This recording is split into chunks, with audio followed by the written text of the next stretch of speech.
তো এখন চলে আসছি গাজলডোবা থেকে জঙ্গলের ভিতরে একটি হাটে।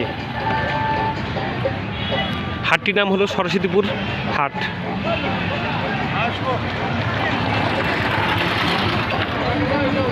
এই জঙ্গলের মধ্যে এই হাটটি। অনেক দূর দূর থেকে এই হাটের লোক আসে। তো চলুন দেখি হাটের মধ্যে কি কি পাওয়া যায়। এখানে বিক্রি হচ্ছে সবজি,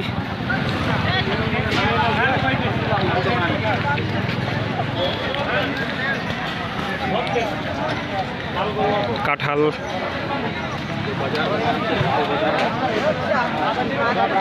ফলের দোকান,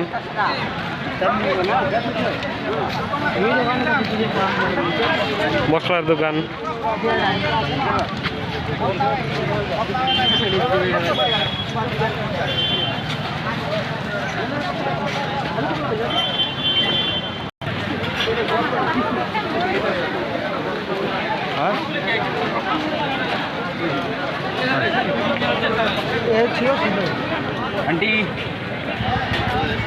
আমরা এখন আসছি কটা বাজে?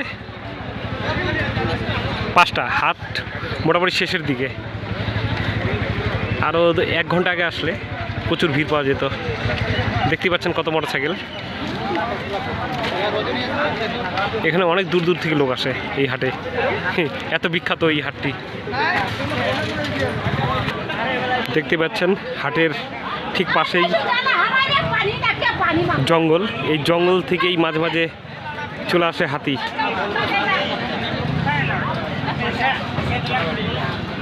এই যে উনান, আপনি চাইলে নিজে রান্না করে খেতে পারবেন এই জায়গাটাতে। এখানে হাঁড়ি কড়াই সব দিয়ে দিবে। হাঁড়ি কড়াই নিজে রান্না করে, কড়াই আপনাকে দিয়ে দিবে, আপনি রান্না করে এখানে খেতে পারবেন।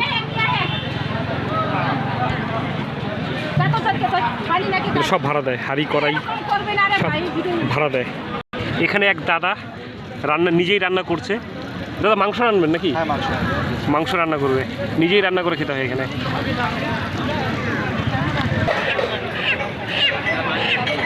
সপ্তাহে একদিনই বসে এই হাট, শুধু রবিবার করে এই হাটটি বসে। তো বন্ধুরা, হাটটি যদি ভালো লাগে তো একবার ঘুরে যেতে পারেন।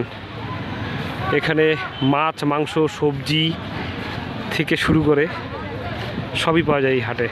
ফলমূল দেখেন, ডাল, তামাক, বিস্কুট সবই পাওয়া যাচ্ছে।